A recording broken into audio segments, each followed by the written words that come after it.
Yes, yes, you lot. What are you saying? We are back. Chat and Breeze has returned. Don't worry, we were never going to be on forever, were we? Let's be honest. Back with a bang. Festival season is officially over. Well, pretty much, almost. And we're ready to get back in the stew, having some serious and less serious conversations with some people you've heard of, some people you haven't heard of, and just general absolute geezers in the scene, really. This week, or this episode, we got man like Zoro stepping up, stepping in. You might know him from his drum and bass productions, but man is a multi-genre producer, DJ now. Don't you forget it. We're playing together at Airspace event towards the end of the month. Apparently it's like under a plane or something. I'm not really sure what to expect with that. But yeah, we had loads of chats, chat about video games, chat about production, DJing, playing festivals, all that sort of thing. I maybe spoke about Minecraft a bit too much in this episode, but you'll just have to deal with it. Hope you enjoyed. Any announcements? Not really. There is some music on the way. Hopefully in the next sort of 4 to 6 weeks. We've got a big EP on the way, so keep your eyes peeled for that. Also, I hope this sounds nice because I'm currently sat underneath my duvet in my room. Yeah, don't know why I told you that. Anyway, enjoy. I think that's fine. There you go. We're in. You're good. Is that? Yeah. Okay. Oh, I don't know if this light actually fucking does anything. It's like literally the cheapest like Amazon bullshit you've ever seen. Extra little bit and you know what, mate? It makes me look more professional. You know? We're here, sir. We're in. Ladies and gentlemen, we are here. Welcome back to Chatting Breeze. See, I keep this microphone. I'm not used to it. It's like, make sure I'm speaking into it. Ooh. No, it's fine. It's fine. We are here, Chatting Breeze. I had a little bit of time off. We were just chatting about this in the garden about like how difficult it is in the summer to fucking do anything.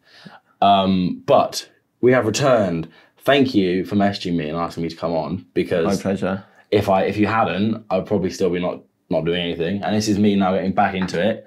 Likewise with you, I'm sure you're in the podcast space now. That's it, yeah. Breaking into that world. Exactly. You're gonna have your own podcast very soon. Yeah. There's not enough fucking there's not enough white dudes with podcasts out there. So join the queue, mate. Join the queue. This week I am joined by a man like Zoro, who I was going to call you a drum and bass producer, but I don't want to call you that now because I don't know. I guess I'll let you describe yourself. Yeah. You know, a horrible thing to say to someone. Yeah. I'll let you do that. I guess, yeah, just to make it snappier, I guess just very much cut my teeth on drum and bass, and it's still largely what I do and sort of get books for. But I mean, for the past 3 years, been making all sorts, like a lot of weird dance music, garage, dubstep, a lot of like emotional breaks. Nice. Bit of emotional breaks, come on. Proper feelers.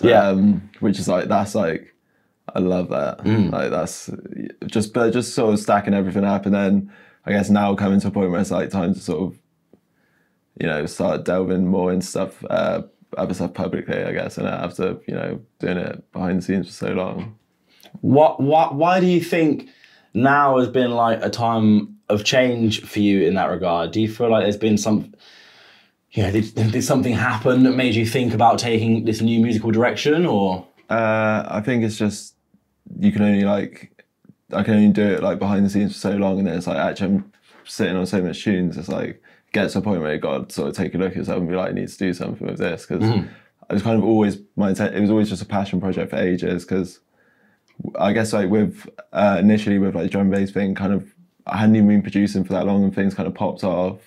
It was like way too overwhelming. I was like really young, and it just sort of like just completely threw me off, and then kind of everything just completely is like over the years like dipped a bit, and then that whole time I've been making this other stuff and like kind of just done it at my own pace, and then now come to a time where it's like I feel like, you know, really like comfortable and confident, which I haven't really had before.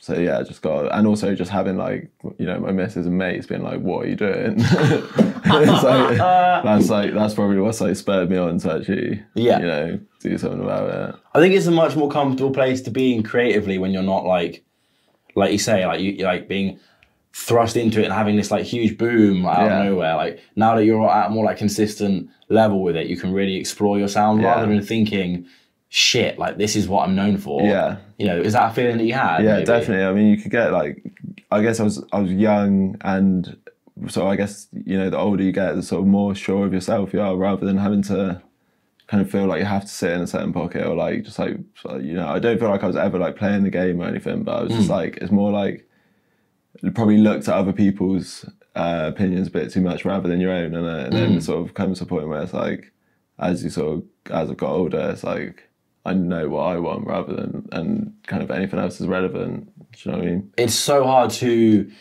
like ignore like the crowd, right? When there's like people pay, like it's a completely natural human thing, right? To be like, people really like this, and you want to make something people like, obviously, because like you're an artist, you create, that's what you want to do. And like you say, it is maybe as you get older, you start to realize like, fuck what everyone else thinks. Like, I want to do my own thing.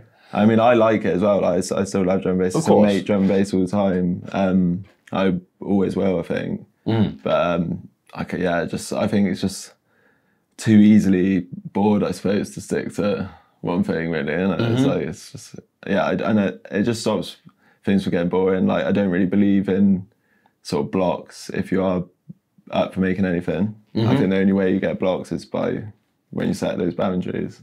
Yeah, that's so true. Yeah, creating those walls for yourself is so right. Let's take it back a little bit then. I always like to start with like the beginning and like early on. Maybe even like before you even really started producing, got into that sort of thing. Like, were you always like into music? Like, what was it like, sort of like growing up? Was it like a musical household, or? Yeah, definitely not sort of no like instruments or anything like that. It's not like you know, my parents were like musicians themselves, but definitely like very passionate about music. My mum was a punk when she was younger. Sick. So nice. It's like definitely like knows her stuff. It was like a lot of, but then I guess growing up was largely like disco, reggae, and then just sort of, I don't know what it is, but like a lot of Johnny Cash as well. Okay, yeah. But I don't know what that was. Like country, I suppose. Yeah, I guess so. I don't know. I mean, I just love Johnny Cash. I was going to say we're going to get angry people in the comments, but there's no country fans listening to this anyway, so I think we'll probably be right. Yeah. Start merging those worlds. Yeah, trust me. Next time we're going to get a fucking country artist on there. I get Taylor Swift on there. She's country, isn't she? For fuck knows. Anyway, where did you grow up? Bristol. Oh, so you're a Bristol boy? Yeah. Oh, nice. Yeah, born and raised, like grown up in Easton. And then, but I've lived all over. I lived in grew up in Easton, moved to Eastville, pretty much like 10 minutes down the road. And then I've lived in Southmead, Stokes. So all over, trying to just hit all the spots, basically. What was it like growing up in Bristol? Because it must have been a very different place back then, right, compared to what it is now. I don't know. It has definitely changed a lot. I've definitely seen, like, I suppose, gentrification. All that stuff. Yeah, all definitely. But yeah, so I don't know. I guess I think it's just it's got a lot bigger and busier. I think, and I don't know. I've definitely seen a lot change, but I don't know. I think it's kept. Probably people who are older would have like more to say because. You know, at the end of the day, I spent half my life where I was like, I can't really remember much of it. Do you know what I mean? So I haven't really got like the best perspective. But you know, I love Bristol. I still think it's great. Obviously, you know, a lot of things have changed, but I think it's still got the essence really. Are you old enough to remember any of the sort of big like cultural sort of moments that sort of sprang out of Bristol, whether it was like the sort of dubstep thing or like, you know, even like you must have been quite young, but like the drum and bass thing and any of that? Yeah, I think when like dubstep was really booming, it was like a little bit before my time, really annoyingly. So it's like I see all these like old lineups, I'm like, I was like just on the sort of like cusp of that. Like when I started going out, it was like straight up drum and bass, and by the time, you know, so I'm 24, and when I was going out, it was like at the start is when like sort of bass line had become really commercial. Okay. And it was actually like you know, going out like Lakota and Blue Mountain, there was like at one for like a couple of years, like I think it was like sort of 2017 times when I started going out. It was like there was almost pretty much, it was like pretty much half and half. Sometimes there was like as much sort of bass as drum and bass, which is like never really happened again since then. That's crazy, because I moved to Bristol in 2018, and for me it was just like constant, like the most like horrendous jump up you've ever heard. I miss Blue Mountain though, as much as it was like such a little like grebo hole. Like, I do miss that place. That's so still much. like my most like visited club, even now, like even like since it's closed. I think the amount of times I went there compared to anyone else, there's still like nothing has really come close to that. Every like, Tuesday, Slam Jam. Slam Jam, mate. we were probably fucking past each other a few Slam times. Jam was like a legendary night, and I could speak to so many people about it who like say the same thing. That, like, everyone always says Slam Jam because like that was just like it was just easy and For the uninitiated, Slam Jam, what was it? It was like, I don't know how much it was to like get in. I think it was like a pound. It was before 11, maybe. Yeah, like on a Tuesday, right? On a Tuesday, like one headliner and be like happy days. Like, and it was just packed like constantly. Such a like a horrible, dirty little club, but like so good. Yeah, well, the time that all ads said on it, we like the. Of course, what it's all about. That's what it's all about. I was chatting to a mate actually earlier. I think it was yesterday actually, about like venues in Bristol, and about how like sort of it's changing, and about how, you know, obviously there are a lot of venues that are closing, and like oftentimes there are a lot of venues opening to sort of match when the venues are closing. If that makes sense. But it feels like at the minute there's not really. There's your main venues, right? That sort of have been there for ages and ages and are still like pulling in crowds constantly. But there's nothing really, I mean, correct me if I'm wrong, there's nothing really at the minute that's like, feels like sort of exciting in terms of like the actual like spaces to like go out and party at the minute. Yeah, I think, I mean, it's been like some various like small venues have opened up, but I guess it's like with that, I guess it hasn't been like a distinctly like that big one to come. And then I think there's like a bit of a gap in the middle of like, for sort of like, there's not that many like medium-sized clubs in it, because there's, I guess there's like Motion and that new one they opened up, and then there's like loads of small What's the new clubs. one? Like I saw they never put anything on. There's been like 2 nights. I don't know. But this is a crazy space in there as well. It's like, I don't know how the capacity, but it's like, massive like warehouse. Yeah. There's such huge potential there.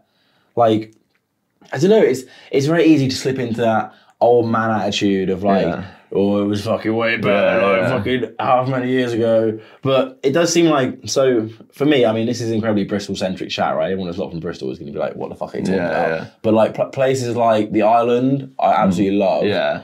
And like, I feel like we need more venues like that have that element of like the underground sort of grit to them, but also still are accessible and, you know, still feel like safe. Do you know what I mean? Like things like that.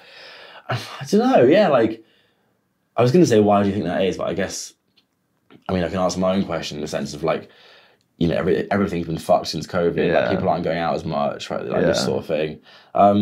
Were you out and about sort of, obviously you were like raving before COVID, but I guess a good place to start would be like, were you raving before you were like an active member of like the sort of scene? Yeah, definitely. Like for like a good like 2-3 years. Okay. And then what sort of convinced you to get into it? Did you have like people around you that were doing it? Or?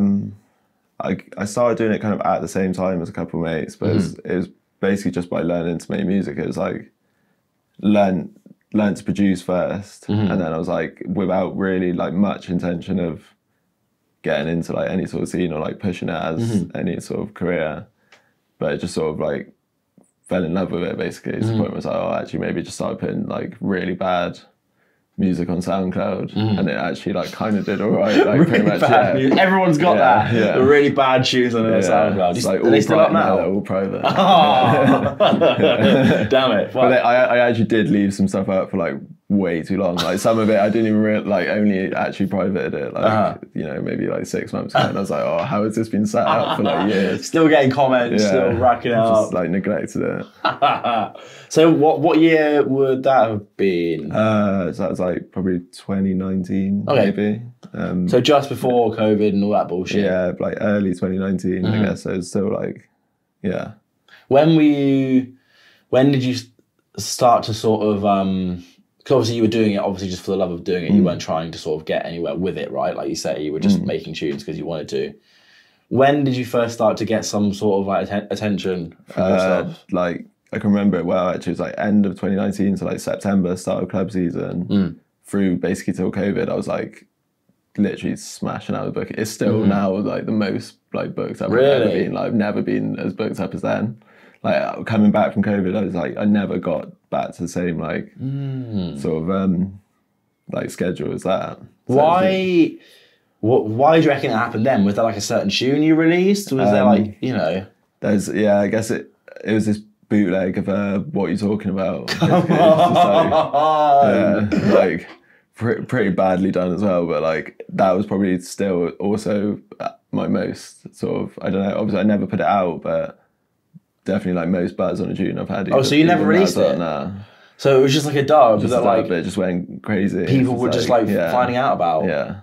How were people still mention some, like I still get people now like, you know, like when I'm playing being like holding up a phone like play What You're Talking About, and it's really? Like nah, like that's crazy. Yeah, I always find that so interesting, like the sort of dub side of things, where like a producer can make a tune and like not release it to like the sort of general public, yet somehow it will catch on, and they'll know about it, and like they'll come somewhere because like they know they're going to see it, and you get like booked off of it as well. If you can get that, like, you know, as a DJ, like that's what you want really. Like that would do so much more for any DJ, I think, than like having a big tune released out there. You know, if you can like generate that kind of hype, it's, you know, it's just by pure chance really, and it's just kind of unfortunate that it was a bootleg and not like an original tune that you can actually like capitalize off. I mean, that's a tale as old as time, isn't it? Was it so? What was your process? Did you have sort of like a technique in terms of like you made the tune and you knew who you were going to send it out to, or did you sort of just snowball? No, I didn't really send it out to that many people because like at this time it was like I didn't know anyone at all. So like, I mean, I sent it out to a few people. I think the first people to play it was Guerrilla Tactics at Glastonbury so I guess that would have been in. It would have probably been 2019, I guess. Yeah. But, I can't exactly remember, but yeah, they were the first player. They had like a sound clash at Glastonbury with Mini Rigs, but I can't remember who was on representing Mini Rigs, and they were just like, yeah, it's going off. But obviously, I hadn't seen it. Yeah. And then what actually made it pop off was my mate Tyler Budden had a set at NAS at Fatty's Yard, and there was just like a video of it that just went mental, and from there it was just like a sort of snowball effect. Right. Like, how do people find out that it's your tune? I don't know. I guess I was just like getting all over the comment sections, being like, right, yeah. That's mental. Yeah. So what? So you said you had like a super busy schedule for like those like what, like maybe like 4 months, 4 5 months in between September. Probably, I guess it was 6 months. Sure, I guess from September to lockdown, right? Yeah, pretty much consistently all the way through. Where were you playing? Mostly in Bristol? No, I was like everywhere really in the country. Like you know, I was in like London, Manchester, Birmingham, Notts, all the sort of big cities, I suppose. But yeah. So what were some of your most memorable times from that period? Standout one was like E1. Because I was like, at that point in time, I'd never played a club like that. And it was just like absolutely, it was in just terms like of electric. size, or it's like at size and like just like the standard of like how like Chris like sounded great. There was like it was just like the production was just like, I hadn't done anything like that. So I remember at that time being like, whoa. Did you feel like fucking hell, like I'm on something here? Yeah, definitely. It's like, you know, that like it's just certain moments, I guess, that even if like, no matter how you feel about like what you were doing that time, it's like you can still look back on those things and be like, yeah, that's like a nice 100% time. Yeah. Do you ever think like, fuck, what could have happened if COVID didn't happen? Yeah, I did. Yeah, I definitely have before. But like, you know, some people came out of COVID even stronger. Some people like dipped off. It's just like you don't really like, no one really. There's no sort of way to manage it. You don't know how it's going to work. And I know I didn't. Like I can hold my hands up and say I didn't use that time the best I could have. You know what I mean? Like if I like in the mindset I'm in now, if I had that now, like literally it would be come out of it with like hundreds of tunes. You know what I mean? But at that point in time, it's just like It was a very unprecedented time, Excuses, but you know, I mean, fucking hell, like I could have done so much more during COVID. Like, I think, yeah, like you say, we all could have, but I think it was a very difficult time to try and stay like sort of inspired and like creatively like motivated, I guess. Yeah. Were you doing anything musical during that period, or did you just sack it off? And, Definitely. I was making tunes, but it's very much like on an inspiration basis. So I'd be like, do it for a couple of weeks or like a month, and then I would even have like months off at a time, which like it's really bad. He's like, you look so disappointed in yourself. Just think about Oh god, I can't fucking believe that. I definitely a lot of PS4 was getting done. I'd sold my PS4 before, and I bought one back in lockdown. It was like on like Facebook Marketplace, it was like 60 quid or something. I was just like absolutely caning it. What were you playing? I played so much Fortnite. Yes, come on. Mate, I was like hooked. Like when it first came out, that's what I bought it back for, because all my mates were playing it, and it was like, I mean, it's gone. I mean, I haven't played any sort of games in years. So I've sort of packed that in years ago. But I remember when it's obviously massively gone downhill, I think. But when it first came out, like, it was awesome. It was so good, man. It was like I was so hooked. Like I hadn't like been that hooked to sort of games since I was like, you know, a kid. Really. Yeah, 100%. It just fully got me. Nothing like jumping on Fortnite, all the boys joining the lobby. Come on, where we drop in. Come on, unreal. Yeah, I mean, this is times. This is the thing, isn't it? Is it's like when you had so much free time during that period. And like it's very easy to just sort of let yourself slip. Like I was in a house with like 7 people, and like 4 of them were like lads that just like absolutely fucking loved video games. So we just all set our fucking consoles up in the living room. TVs. Like, it's fucking lethal, so lethal. But it's also interesting how it, like the effect that it had on like the dance music space, right? And like how like having like an extended gap in like, you know, there's no club nights, no nothing. Even the sit down events, you know, they weren't really, you know, they weren't really like sort of scratching that itch, right? It's interesting the effect that that's had on like on the scene now, and on like even on like club nights now, right? I think like I think it's I think I've noticed that like there's been like a sort of switch in terms of the people that are going out, because there's less people going out now. And I think maybe a reason for that is because a lot of these people, when they came to uni, because obviously Bristol is like such a university heavy city, like there's 2 huge unis here, like the whole nighttime economy basically relies on students being here. Like throughout the summer, it's just like basically completely empty. What was I saying? These students that moved to Bristol in September during COVID, they can't go out, so they never think that they sort of have to an extent, right? So when you come out of lockdown, they're like, oh, I can't really be arsed. I didn't really do it in my first year, so I'm not going to carry on doing it. What do you think of that? Because like obviously it changes it to the extent where like the people that are going out because they want to do it, not because they feel like they have an obligation to do it because like everyone's doing it. But also like it means that like, you know, so many fucking club nights that like 5 years ago would have been absolutely packed and now like half full. You know? Like what are your thoughts on that? Is that something you've noticed, or? Yeah, definitely. I mean, I think you know, I haven't actually thought about that before, and that's a good point. That probably does explain a lot. But I guess also from my perspective, it's like as I've got older, I'm not necessarily that arsed about going out a lot of times. I think, you know, from like my sort of immediate surroundings, I think, you know, a lot of people I know like kind of just reaching a point and being like, just sort of really pick wisely about what it is you want to do, rather than being like active all the time going out. So I guess in my sort of bubble I see that, but then on the bigger picture, I don't really know. I guess it is a COVID thing, really, and I just think it's so interesting because like I'm with you in the sense of like, I feel like I'm getting older. I'm not as like keen on going out every weekend. I'm definitely not doing that at a minute. But also like, we say we're getting older, but like we're fucking 24. Yeah, do you know? That's the thing. You should really still have a lot of gas in. Exactly. It's like all like my parents and like older people that I speak to say like, oh, I was fucking like sending it when I was 24. I was proud of your life, this, that, and the rest of it. Do you think people are almost getting older younger now? If that makes sense. Do you know what I mean? Yeah. Like. Yeah, I know. Definitely. I think it's information age, isn't it? So it's like everyone's just moving faster. You think that's what it is? in a bigger picture sense, maybe not in terms of the sense of like going out, but yeah, I think Sure, people, but it all like links, doesn't it? in the general like sense of just getting older, I think people like because we're just people are learning so much more and everything's just like there, and so you haven't got as much shit to figure out really. How do you think that affects how you sort of develop in terms of like maturity and stuff?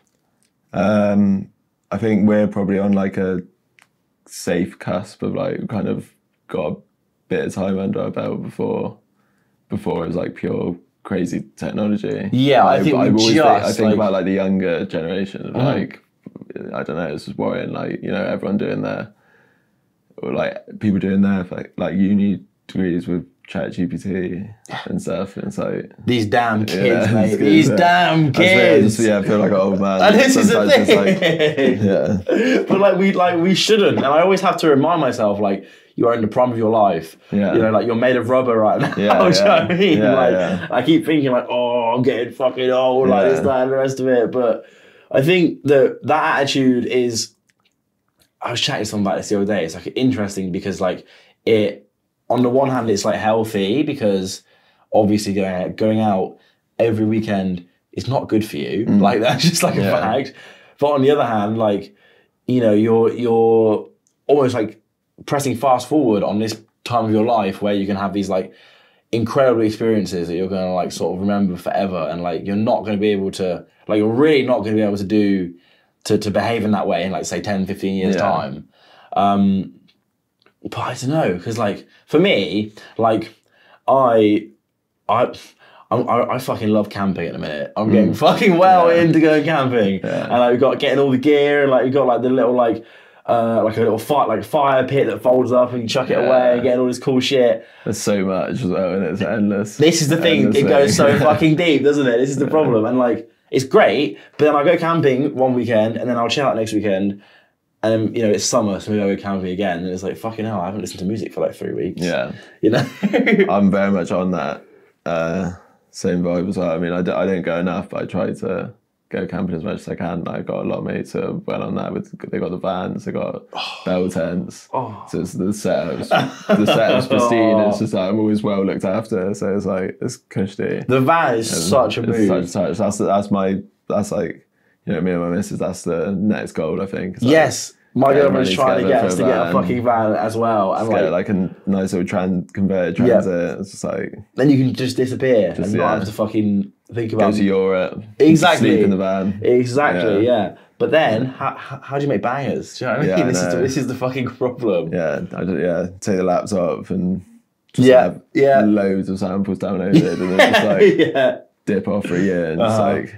come back with loads of laptop heaters. 80 EPs, like ready to fucking go. Yeah. It's about finding the balance though, isn't it? And I think, I don't know about you, but I'm very bad. Like I'm either like 100% this way or 100% that way. And I think I'm really trying like my sort of, my extremes are like closing in and closing and getting better and better at it.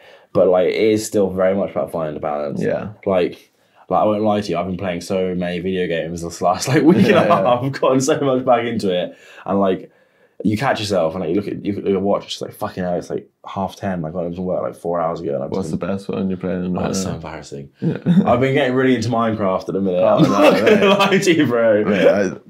I've repped Minecraft. I've many hours spent on Minecraft. Go on, man after my own heart. Classic. I've actually, I've had a couple of mates have picked it up again recently. Have been telling me to fucking get on it, but like, haven't took the plunge. It's the same thing. It's just such a time sink, isn't it? And like my like fucking stupid brain, like however it's wired, it's just like as soon as I'm in it and I'm enjoying something, it's like I'm fucking in it, and there's no one that can tell me otherwise. You know, like my girlfriend will come downstairs and she's like chilling out next to me, and like she's like sitting there, and I'm just like fucking mining, mate, just fucking mining. like there's no one that can distract me. It's not going to mine herself, is it? So. This is the thing, mate. This diamonds ain't going to be done, mate. Exactly, bro. My farm is not going to sheep me to fucking mate, bro. Do you know what I mean? How do I link this back to music? So after COVID, then, were you what was your thought? Were you thinking like things are going to hit the ground running again? Like things are going to continue as they were, or? I actually can't remember, to be honest. But I just, I think. I guess it wasn't so much a thing that happened just after COVID, but in the sort of years that's followed, it's just that I've really just found my way more into production and like becoming happy with that and just delving into that and like not really being asked about gigs. And it's like, obviously I love DJing, but like I'm not gonna like, I don't know, I'm not like asked to, you know, go and like try and sort of network and like scramble to get gigs, whatever. I just like let it happen itself. If I'm making music, then I'm happy on the most part, you know, and that's the main thing, really. That's, you know, the networking side of it is something that I've spoken about fucking like ad nauseum on this fucking podcast, but it's just like something that I really struggle with personally because like, I mean, one, like, I feel like I'm never very good. I'm never very good at that sort of thing anyway. Yeah. And then when it comes to the fact that if you start to overthink it, you start to deep it, and you start to think like, fucking hell, like this is all just like, it all kind of feels a little bit like manufactured. Yeah, you know? to me, it's like a lot of it is like fake to me personally. I can't like, you know, a lot of like, there's been a lot of great natural meetings. I've like built great friendships off like the back of going out, which is like amazing. It happened loads of times. I love that, but like I'm not the type of person that can just go out and like just befriend people for my own like career betterment or whatever. And like some people are great. Some people are just like gifted at like making friends, and it's like genuine as well. But it's not me. How do you think you build those networks and, you know, create those relationships in a more like authentic way then, or is it even possible? I think that generally it's like either one or two things for me. Is like the big one is like sort of like musical respects, like mutual respect. It's just like, oh, like each other's tunes and then like making tunes together. So it's like easy for me to like link up with producers and like make links like that because it's instant like ground. And then the other one, which is just like those pure like happy accidents, which are amazing. Like when you just like absolutely just hit it off with someone, it's great. Yeah. You have to just rely on that like moment, I guess. You know, because you're not going out there and like purposefully, you know, you see someone from across the room and you see their like follow account above their head, and you're like, "Fucking get me over there now." You know, you have to just like sort of be in the moment, right? Yeah, exactly. And I think that's how you do form more like longer lasting and like you say, authentic connections with people as well. Yeah. But the problem is that I feel like the world we live in now doesn't necessarily value like authentic connection. This is the problem, isn't it? Yeah. So coming out of COVID then, how long did it take you to get back into the sort of like musically inspired, like, you know, get your head down and crack on with it? I feel like it's been a sort of steady increase from there. So but then it would have been, where are we now? I guess it's been like fucking like how many? Yeah. When did we come out of COVID? When did all that shit? Was it 21? 20 like mid 21 or like that whole like May, such a fucking blur, May 21 or something. Because there was little periods where we came out. Oh my god, do you remember the fucking tier system? Do you remember like different places? This is like this place is like tier 1 and like tier 2 and all this shit. It's like, oh, texting your family going, oh, what tier are you in? Oh. It's like so fucking dystopian, isn't it? Jesus. So it must have been like start of summer 2021. I can't think specifically when, sort of in relation to that, but I think I definitely when I like have like hit my most like consistent like level my hours, definitely like me and got credit to me and my missus who I'm been with for like 2 years now. Big up the missus. Yeah, hold tight Gigi. Give it a shout out. Big up. But yeah, it was that just basically put me on more of like a straight and narrow, I suppose, and like just it was more like the lifestyle that allowed like the lifestyle and like consistent in my life that's like allowed sort of everything sort of musical to flourish, I suppose. And so I definitely will have to credit that to her, really. What lifestyle do you find makes you the most creatively inspired? Because like some people, you know, like having like a peaceful sort of like quiet and like a routine to get themselves into that creative mindset. Some people love just like fucking going out and sending it, and that's how they find that they get motivated, inspired. How does it work definitely for you? Peaceful for me. I mean, like sober the better. Like if I like have weekend partying or drinking, whatever, like I'm be set back for days. So it's like the more sober I could be, the better. So that's why I probably opt for a more peaceful life. However, obviously going out to like a great night can be really inspiring. But like I don't know, I don't really. If I'm just like I don't know, if I'm looking after myself, then the inspiration just comes really. Yeah. It's like, it's really simple enough for me. I don't necessarily need like external sources to inspire me. So do you not drink or anything at the minute, or only only as of whatever the Monday was after Boomtown, so like 2 weeks ago almost. Yeah. So I can't really say that I've been like I'm living that sober life, but it's starting now. It's longer than I've been sober. Yeah. So this is going to be it's for the foreseeable. You know, I've done like a couple months at a time before, but like, I'm pretty like set on seeing this out now. Was that because of Boomtown, or you've done too much. You've done quite a few festivals though, right? Or I'm mistaken. Like past couple of years, like literally only Boomtown's my only festival this year. But like last year and like the year before, I usually do about like 4 or 5 a year. But it's literally just literally been Boomtown this year, so it's like a double blowout because it's like I wasn't seasoned by that point. I hadn't like sussed out the levels and stuff. It's just like absolutely just went in there and just went crazy. Had a great time. Yeah, had a great time. What were your previous ones you did in previous years? Glastonbury. You were playing it. Did like NAS every year for a few years at Fatty's Yard because so my mate Tyler Budden was like sort of he'd like stage managed there, so we just had like a hookup for all of us. Shambhala I've done for the past couple of years, but not this year. Elusive. I've heard about Elusive, but I've never had the chance to go. It's quite. Is it a smaller one? Yeah, pretty small. Yeah. What's the vibe? Like free party. Yeah. Right. Okay. Yeah. Nice. Yeah. What's what? I mean, you've played Glastonbury. This is such a biased question, but what's like the best? What's your favorite festival you've played at? I mean, set wise, Boomtown. Yeah. But like, I mean, it's hard to say because I've been to like Boomtown like 6 times. I've only been to Glastonbury once. Right. So I've only really scratched the surface of Glastonbury, but like the scale and like the magnificence of Glastonbury is like nothing else. It is just like something else. Well, I've never been. That was like my most enjoyable festival for sure. But like set wise was definitely Boomtown, Wrong Side of the Tracks. That was like my best set ever. When was that? Still now. 2020, year before last, so 2022. Yeah. Yeah. What was so good about it? What does it stand out for you? It was like we just had like the perfect slot. So it was me and my mate Tyler Budden again. Shout out Budden as well. So big up Tyler. Like yeah, he's getting the name drops. He's getting serious triple name drop. But yeah, we played on the Thursday and like I can't remember. It was like sunset. Obviously the main stages. It was like sunset and like halfway through our set.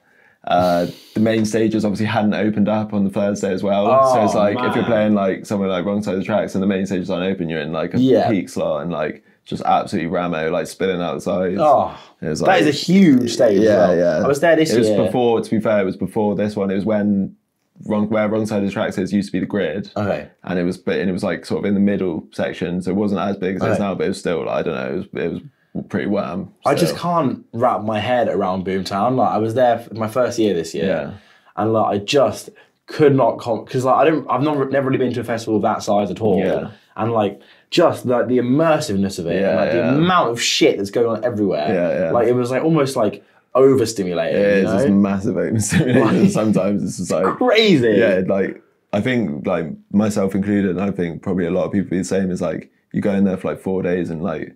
Probably not many people take much time to stop and be like, oh man, like, because you just like go and like you just get sucked into like the madness of it. And, like you don't really like, and I don't really stop. 100%. It does feel like you're on like a different planet for like 4 days, like completely. I don't remember thinking about a single thing that wasn't the festival that whole weekend.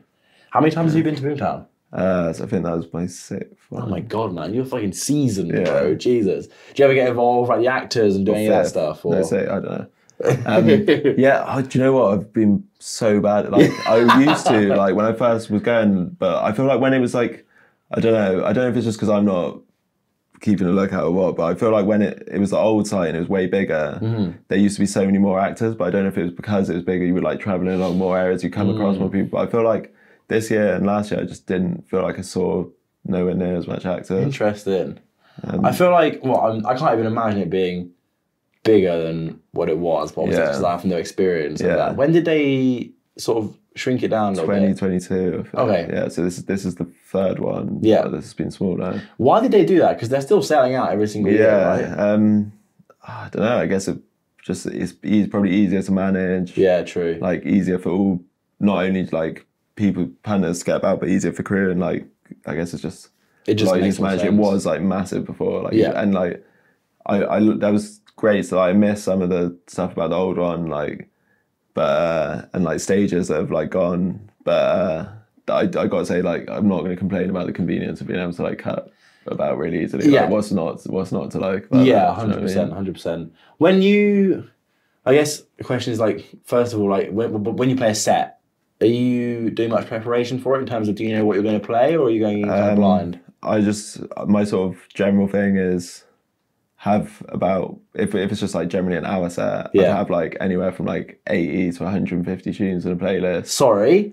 There's so many tunes, oh my god! And then I just sort of draw from. I'll like plan an opener, and like generally plan a closer, but I don't always do that. But I'll always have an opener, and maybe even like an opening 5 tunes that I've like planned out. But then other than 80 to 150. Yeah, I just like to like have stuff to draw from, and I might have like some like blends that I know are like that I've done before or whatever. But like I mean, sometimes like I have planned set start to finish, and like there's been ones where I've been like well anxious. I'm like, right, I'm just gonna plan like tune by tune. Yeah. But it just creates so much more work, and then like you also just never know how it's gonna land on the night. And I find it fun like reading the crowd and like being like, oh, that really didn't land, so let me just like try this now, and like sort of trying to guide it and like really like being connected. I just think I get a lot more.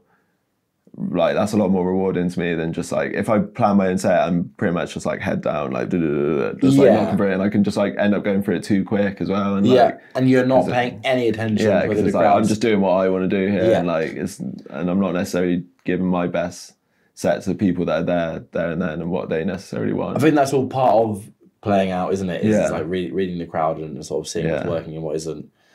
Out of those 80 to 150 tunes, how many of them are you playing in a set? Like roundabout, it's hard to say, but probably like 40 to 50. I would say. I guess it's like it's different because like when you are mixing drum and bass, it's so much faster. Exactly, isn't it? Yeah. So it's like like a 16 bar at drum and bass speed's about 22 seconds. Yeah. And then like just remember just got that locked in. And then I think at like 130, it's like over 30 seconds, and obviously when that's going into the case for an hour, it really adds up. Like just making like 130 tunes, and if you do like a 32 bar intro, that's like over a minute long. So it's like and then like even like the mixing style is different, right? Like you're going for a lot faster sort of switches and like your doubles and all this sort of thing, right? I mean I think like definitely sort of my generation and like younger generations, it's like you come in like obviously mix on CDJs and stuff, and it's like there's this whole thing of like just I think it's like generally having short attention spans and shit, and like wanting to mix it quicker. But like I do still mix bits quick, but I've definitely like learned like found a love a lot more for like rolling out as well. So progressive like blends. Like, I just like do like bits of both, but like for years when I started out, I would like never really roll anything out, and then just like now I'd rather roll out than be like shredding it up. Because you do see these like the real like big DJs who do like the crazy like quadruple drops. They're like going like whatever. Yeah, like, it's nuts. It's not like my cup of tea, but I've got like respect for the skill that it takes, because like the focus that you need to do that, and like the opportunity for mistakes is huge. Yeah, it's like if you're just like rolling tunes out, like you're blending tune to tune, maybe like the occasional double, you've got loads of room to play with, like.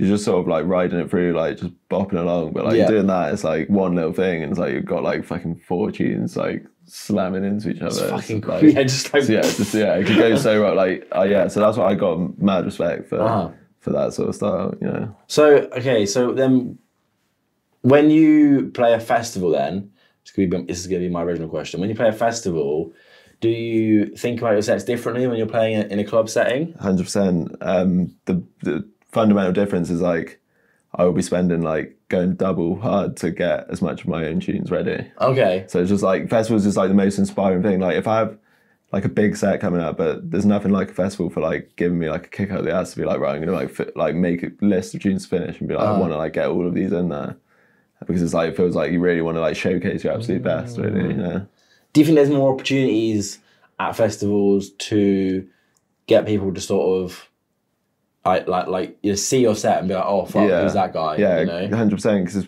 people are coming from all over the country more so. I mean, people travel for raves, but like, a lot of the time I'm not necessarily like large majority of the time I'm not playing like big raves. So it'd be like a small venue. Largely is going to be like the local sort of crew, and then but with festivals like people are literally coming from all over. Yeah. And also because people are on their best form and like. You're making memories for people basically. Yeah. Like if you play like a great set like that, and it's the right setting, play like you're on a great stage, you play a great set, like that could stick in someone's memories forever. And then you like it's an amazing connection. I've had that with many other sort of sets. That's just like they stay with you. Do you prefer playing festivals or? Oh yeah, 100%. Yeah, it's the best. It's like the best thing. Like yeah, festival bookers. Yeah, get out of this guy right here, please. So I need more festival sets, please. It's I mean, there's so many. It's the same as the venue conversation. So many of them are fucking just closing, bro. Yeah, like left, right, and centre. Yeah. It feels like there are some starting up, but they're sort of smaller ones, right? Like I was chatting about Get On earlier. Like I'm doing some stuff with them, and like Elusive. Yeah, all these ones that are smaller. I guess it's difficult because like the sort of journey of a festival is you have to start small, right? Yeah, and sort of build up from there. So it feels like when these bigger ones are going, it feels like there's nothing coming in to replace them. Yeah. But there is. They're just on like a much smaller scale.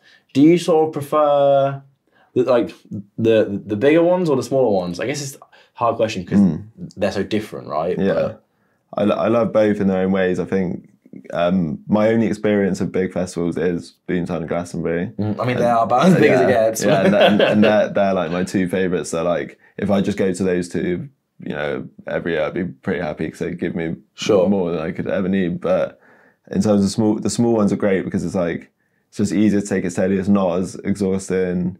If you can like generally, I'd probably have like a smaller group, which can actually be a lot better.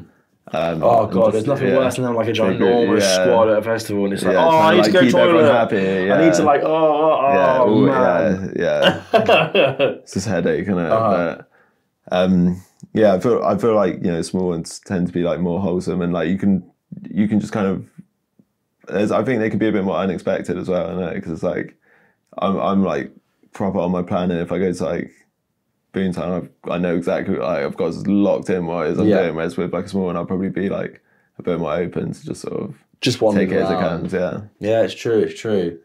It's interesting, like to think about how like where these smaller ones are going to be in say like 5 to 10 years. It would be so cool if you like to say like in 10 years be like fucking hell, like remember when Elusive was like this tiny little thing. It's so interesting. I'd love to see more sort of small ones pop up too. I mean, I've heard like many people over the years say they're like going to start a festival, so I'm waiting on that. I think it's one of the things like I'd love to start a festival, but as soon as I learned about how to run a festival, I'd be like, a lot. I can't fucking do this shit. That's not for me. Just like leave that to other people and just play bangers. Come on. Have you ever thought about getting into even like sort of like promoting, running events and stuff? I promoted a few. I've done like 3 events in sort of like.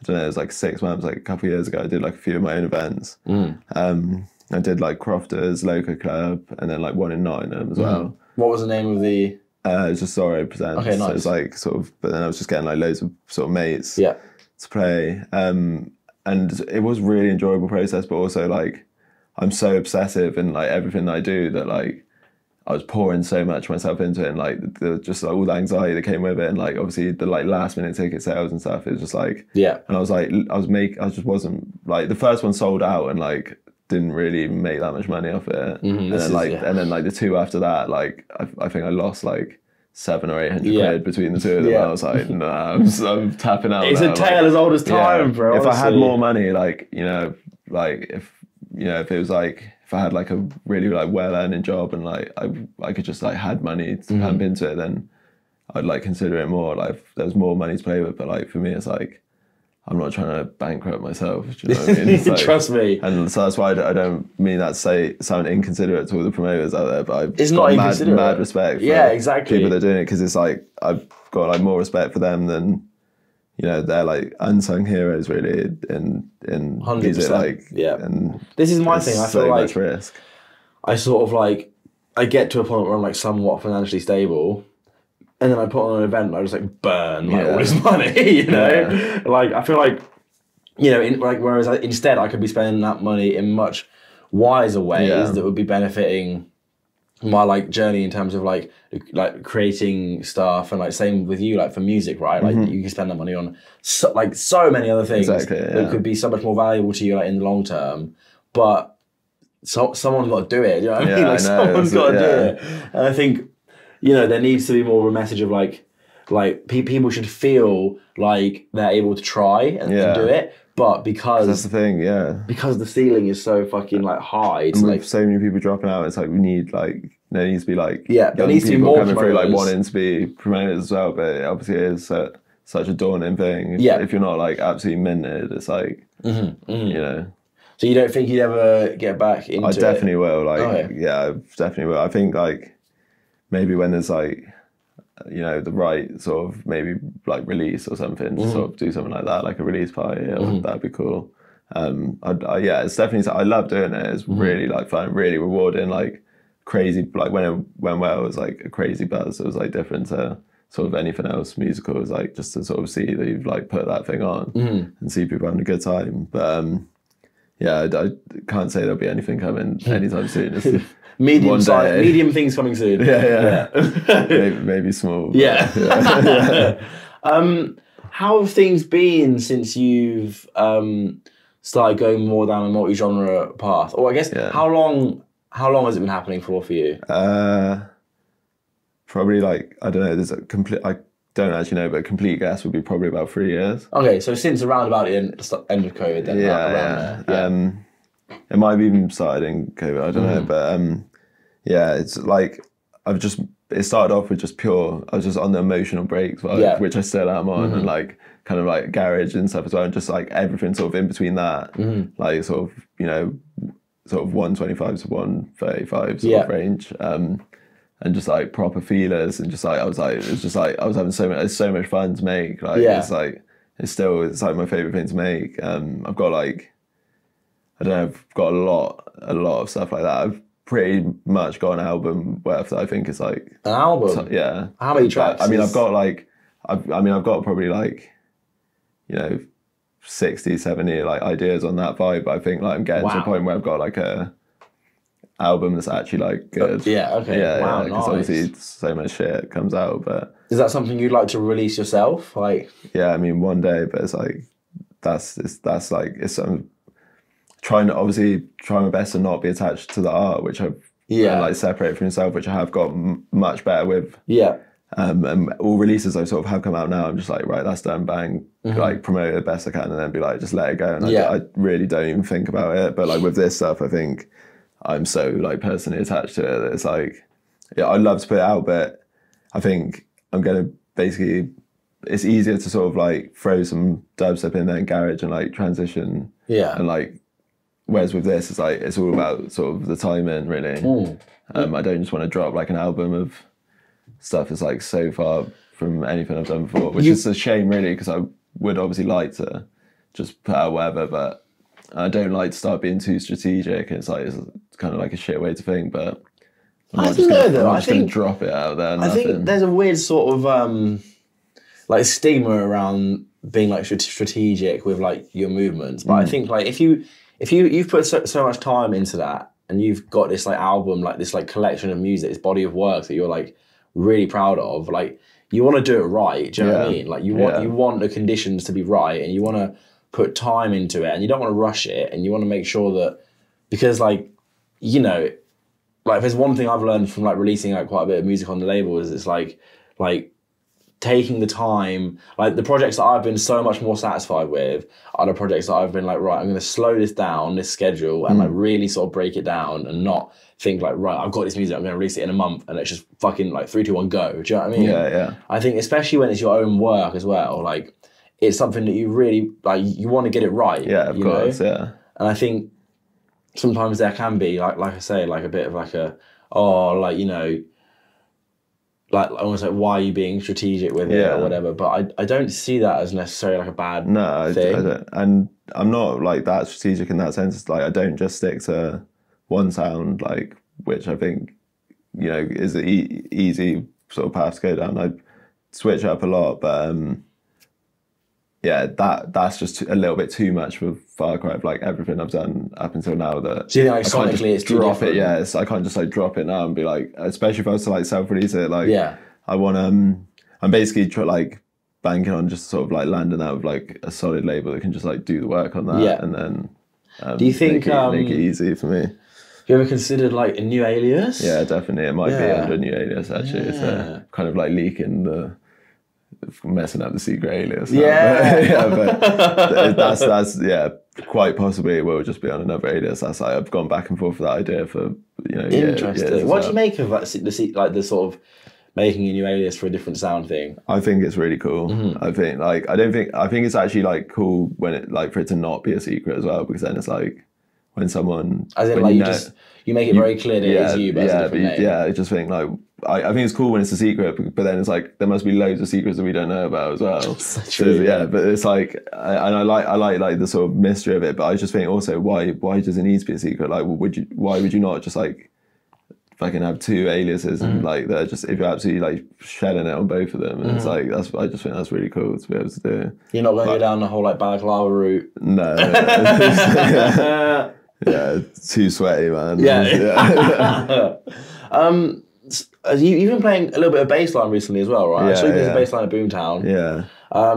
It was that part of this same wave of like sort of multi-genre stuff? Yeah. I love pretty much all forms of music. So I got probably realistically I think the rest of this year is going to be like drum and bass and jungle stuff. I've got some like more like breakbeat kind of jungle stuff coming out, as well as like the more slamming drum and bass. But I mean, going into next year, I've got like multiple garage and dubstep releases locked in. Okay. So it probably won't be until next year. But yeah, I've got this. I think that was probably the one from Boomtown, is a tune I done with Triller. Yeah, this is like absolutely popping off. Nice. So yeah. You've always been making that sort of stuff in the background? Nah, not that really. Like the garage bassline kind of stuff is very recent, like only within like the past couple of months. Oh really? So it was like the feely break stuff I've done for years. Yeah. And then like kind of dubstep came a bit like I've been doing dubstep for a while. Sure. And then like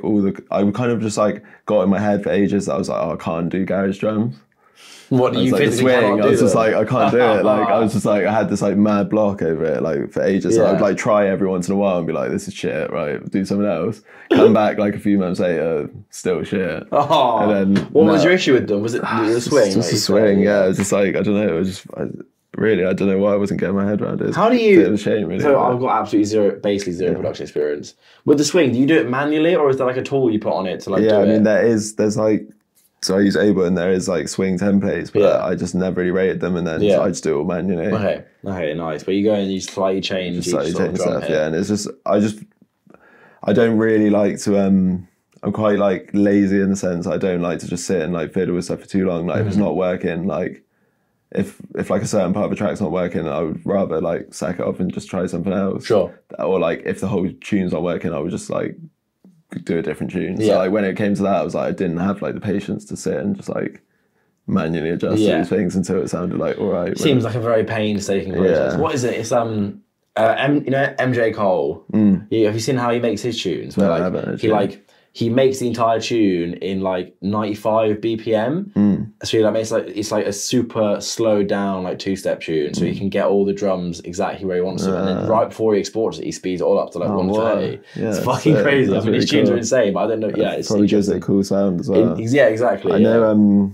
I saw a thing as well that like Burial. He doesn't even use like a DAW. I can't remember. He uses like some weird, like, I can't remember what it is, but it's like a weird audio editor thing. Isn't it like Audacity or something? Yeah, it's like I think it's like something like Audacity, and it's just like an audio editor. It's like probably like the most like unintuitive thing ever. And there's like no grid or anything, and like nothing. You just have to drag. Every single thing he does is just like dragged in like manually, like one by one. Why do people do that? But you can hear it as well. Like you can hear how like. I mean, you know a Burial tune when you hear it, don't you? Exactly. Yeah. What's the reasoning behind that? I think some people are just like have got like so much pride in like doing things a certain way, which I respect a lot, because it's like for me, I want to do the thing that's going to be easiest to get the vibe down quickest. But I think for some people, they're so passionate about doing it in a certain way, that like that's like their thing, and like they want to do it. Like some people would rather make it as hard as possible for themselves because they know they will get the best result. Playing the game on like fucking hard mode. Yeah, exactly. That's what it's like. Yeah, that's literally it. That's literally what it is. It's like I'm just trying to do mate. easy. I'm just trying to do easy and like stroll through and like. I was playing on peaceful. Yeah, peaceful. Yeah, that's it. Yeah, I like the peaceful life, man. Yeah. Like, Do you think there's an element to it of like, because at the end of the day, like, you know, we hate to admit it, but like the music that you make and that people make is like, it's a form of art, right? Yeah. And that these certain people, like Burial, he's like, I would say he's like an artist before he's a musician. 100%, yeah. And there's something to that, almost like the experimentalness of creating it in this new format that gives it that sort of more artistic sort of element. Yeah, I mean, I think at the end of the day, like he's made like countless timeless tunes, and it's like, we are in an age of where that's probably harder than ever. So it's like, I guess there is something to be said for really like fine tuning it and like taking your time, and maybe that, you know, does pay off, because I think obviously for a lot, like there's so much throwaway music about, and I don't know if that is down to just people just like want like quick results and stuff, you know. I think that's definitely part of it, isn't it? I think it's like what you were saying before about like, the bootleg thing, about how like that seems to be like the almost like not the easy way to get a tune to pop, but it's more likely that a bootleg is going to pop rather than an original. I think for me though, one thing, what I will say is, even though I'm trying to get the quickest results to get a vibe down, but I'm very much not like chasing anything in the sense of like easy results in that sense. Like I'll make like the best vibes to me is something that sounds fresh to me, and like I'm still like very much trying to make sure that it's like sounds cool and different, like, but just in the easiest possible way. Yeah, of course. Yeah. I don't think there's anything wrong with that. Everyone has their own sort of creative process, right? How do you see it going forward? How do you see sort of your sound developing, like your sets? How are they changing? So I'm gonna obviously got all these different. I'm getting booked for some, you know, like 130, 140 sets and stuff where I just play whatever. Some I've done like some multi-genre ones. And then I still get booked for the drum and bass set as well. So I'd like to just be able to be like, people just promoters can know that I will do whatever, and just be able to be like, I'm going to do this at this, and it's just very easy like that. Or like ideally it would just be like banging the multi-genre sets, because that's so much fun. I love like moving through the tempos and shit. So I think you know, getting, because I've been doing these like different sets for a while now, but I haven't actually put out any of the music. So I think once that starts to come out, it's like a bit more like, it's kind of mad actually how much of those other sets I've done without really like putting any sort of stamp on that kind of scene. Do you find the promoters are sometimes like surprised at what you play then? Yeah, I guess so. I mean, people know like it's pretty established what I'm going to do at sets, but I mean sometimes maybe like some ravers could be surprised if, I think that's happened a couple of times. Fuck 'em, mate. Yeah. Just get with it, mate. Exactly, right, exactly. What have you got coming up then? If someone's like, fucking hell, I need to see Zoro, where can they see you? Right. Oh, Airspace. Yeah, Airspace, yeah. What are you going to play that? You do multi-genre? I'm going to do multi-genre, I think. I reckon I'm just going to go full like madness. I don't know if I'll start at 130 or 140, but I'll be going like up to 170, I think, and just like slam it in there. It's like under a plane or something, isn't it? It's a relatively new venue. I think there's only been like maybe 1 or 2 events there previously. Really? I've not been myself, but I'm excited, and that's going to be a big That'll be sick. I'm really excited. Come. Yeah, be there. What was it, 21st of September? Yeah, that's it. It's the day before I go on holiday. Couldn't nice. be timed any better. Yeah. So 21st of September, Bristol. Yeah. Get involved, mate. Nice. Have you got anything else on the up at the minute? Club season's about to kick off again. Yeah, I got not loads of bookings, to be fair. I mean, I've got a couple in Wales. Woo! Come on. Yeah. International, mate. Yeah, International DJ. Living it large, mate. Yeah, living it large on the own way, mate. Sick. And you got some. You said you got some productions on the way. A lot of music's come out. I mean, some stuff I guess is like unannounced, but definitely some big tunes to come out over. Got like a big remix project coming out at the end of this year. Nice remix project. Yeah. Woo! Nice. Sick. Well, how do they work? Like, how do you like logistically sort of deal with those? I don't really know. It's all just happened really naturally, to be fair. So it's a tune. I'd done Badness, and it's like we've ended up having like like 4 or 5 remixes of it, which I've never had with any other Was tune. it like a competition, or did you find people to this remix is all it? all done directly with like artists. Nice. And yeah, I've ended up with loads of remixes which probably can't all realistically come out, so it's only going to be a couple. That's right, there'll be a few Just 2 of dubs them, flying yeah, around as just a well. few dubs, yeah. But I'm really excited about that, and then got quite a few other tunes coming out. It's just hard managing the schedule as well with labels and everything. It's so hard, yeah. Do you have like a whiteboard? You have the whole. You do like... I do way too much in my phone notes. Just obsessive with my phone notes. I have like folders and folders of like different stuff in my phone notes. It's actually like unhealthy. Nice, organised, mate. Yeah. You got to stay on top of the fucking game, mate. Yeah. Otherwise, it falls away from beneath you. That's it, man. Yeah. Can't be letting anything slip through. No, sir. This is the year. This is the fucking year. Where can people find you then, Mr. Zorro? What, like online? Yes, and stuff? online in the Matrix. So I guess I'm the only thing that I'm somewhat active on would be Instagram, which would be Zoro. You don't use TikTok? I have it. Every time I do a post on Instagram, I try to slap up on TikTok now, but a lot of the time I don't. So shit at it. It's just like I'm not asked for it. Such a wasted opportunity as well, though, because like you have the content. Yeah. I always think I have the content, I'm just not putting it there. Like I need to. I never hopped on it like when it like till like years after. It was like when I was like, oh, I'm just like being an old man again. You trust me, this is it, bro. This is it. That's 2 old men in a rocking chair. It's like, that's shit. Like, yeah, I'm not asked about that, and then like ended up then having to backtrack like 3 years later. But I'm not asked for it. I'm not. Yeah, I mean, I'm not super active on socials, but the best one would be Instagram, which would be ZoroUK_. Boom, So boom. get stuck in. Easy. Yeah. That's an hour, mate. Yeah. Easy peasy. Nice. One of them. Lovely joke. It does fly by. I fucking told you, mate. It's not actually that warm in here either, actually. It's nice. Thank you for listening, everyone. Big up. Safe. Big up. Boom. Oh. Nice, man. I need a wee so badly. Yeah. Congratulations, you've made it to the end of this episode of Chatting Breeze. If you are just a follower of the podcast and not a follower of the rest of all the shit that I do, it's Belters Mag on Instagram and TikTok as well, but I don't actually use TikTok. I probably should. It's a bit of a sitting duck, that one. I've got all this silly content. I might as well put it there. More interviews coming soon as well. I went to Get On Festival last week. The lovely folks at Get On Festival hosted me and let me interview some random punters.